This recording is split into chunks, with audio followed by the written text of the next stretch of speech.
Hello, I'm Richard Vobes, the Bald Explorer, and I'm out on another walk, and today I'm doing a walk from church to church. In fact, the aim is to do two walks today, from one church to another church and then back, but on a different route, and hopefully both will be uniquely interesting.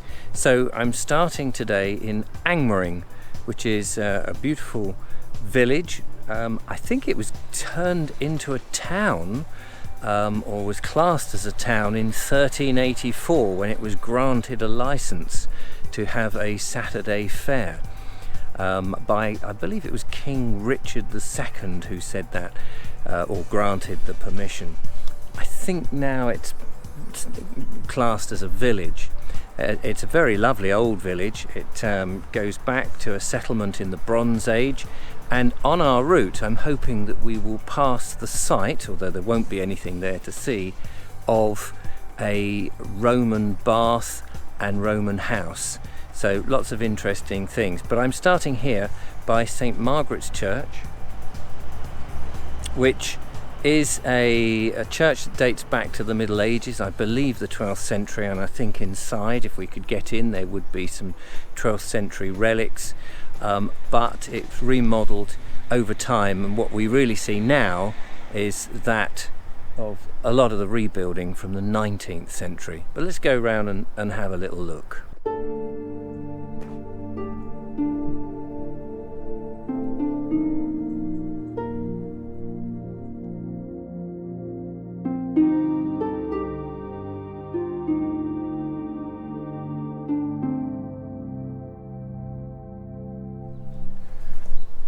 One of the things I always look for in a churchyard is the yew trees, and particularly old one, which will give an indication, I think, to perhaps the yew tree being even older than the original church. This one is quite big,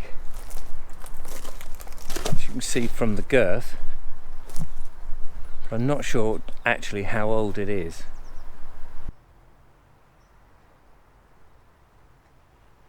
There is an astonishingly large graveyard here, and it's absolutely chocker with graves, as you can see all around me.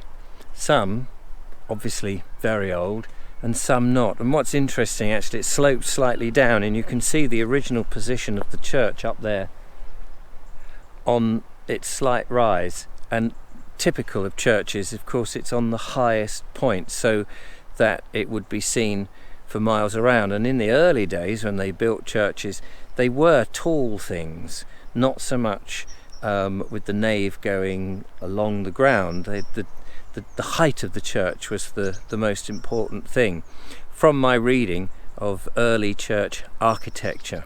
Well, clearly I'm going to have to come back another time, and when we can get in the churches, go round and explore.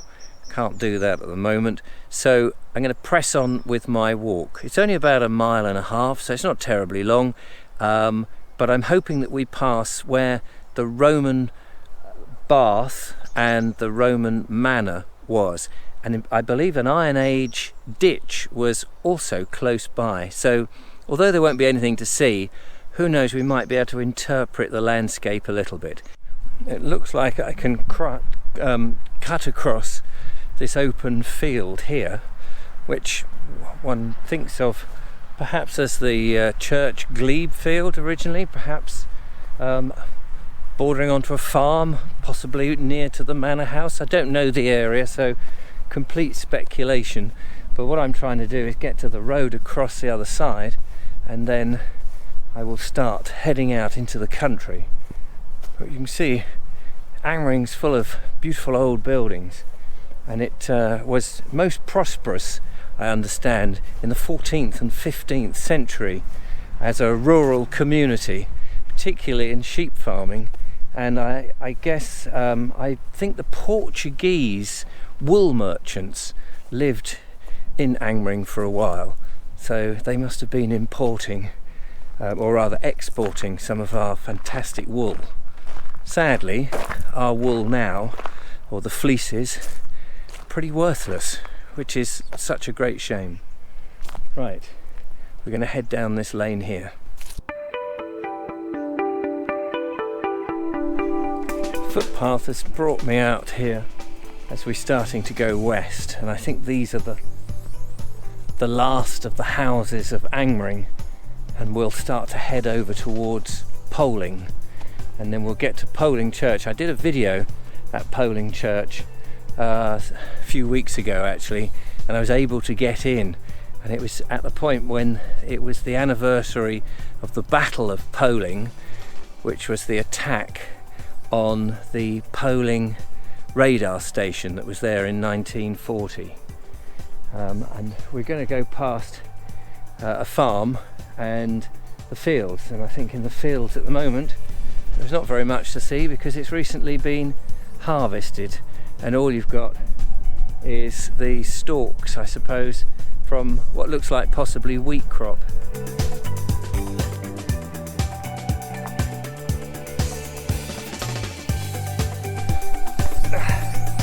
There we go, over the stile and away we are. So we're going to take this track here, which is going to take me pretty much directly straight to Poling. It is a straight run, it is very flat, and when I looked on the satellite map I thought, well, there's not that much to see, is it worth doing the walk? But actually, like all walks, you never quite know what you're going to turn up and see. And I'm very interested to try and see if there's any indication of the Roman settlement that was here. This, as it says in the local website history, was very prosperous in the 14th and 15th century, and the sheep was a big part of it, as I mentioned before. So the soil and the aspect must have been great. So I think that's why the Romans held it important, and because it's nice and flat, it's only a few miles from the coast, about 2 miles I think from the coast. Back in the Roman period, I'm not sure whether the coastline was slightly higher or not, but it would have been a perfect and safe place for them. And of course, east and west there were routes the Romans had, and north and south, and we're from here, from Chichester, which would have been the nearest city, is, let me think, probably about 15 miles, so a day's march.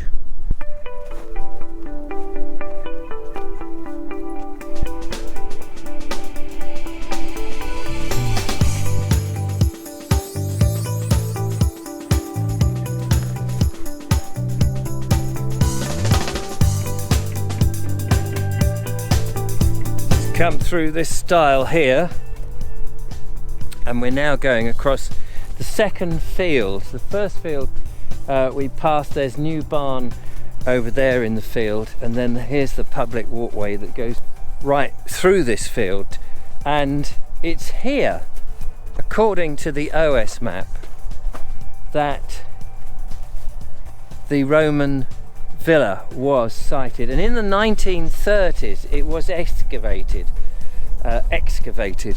and various bits were found. In fact, more bits were found on the Roman baths, I believe, and it's believed it was the same size, if I've got this right, as at Fishbourne Roman Palace, but now it's just, I say just, it is a pretty large, I don't know how many acres this is, it looks like maybe 20 acres, something like that, possibly more, field.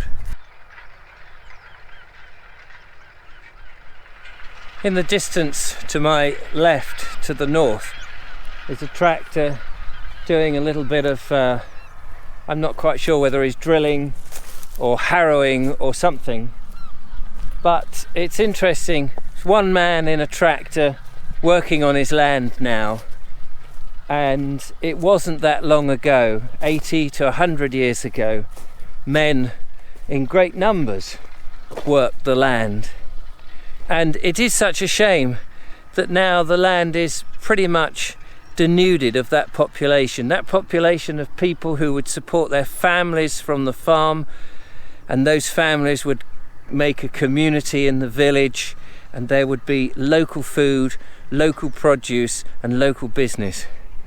It's a great pity that so much of that now has been eroded, just as the Roman villa has now since long been ploughed away.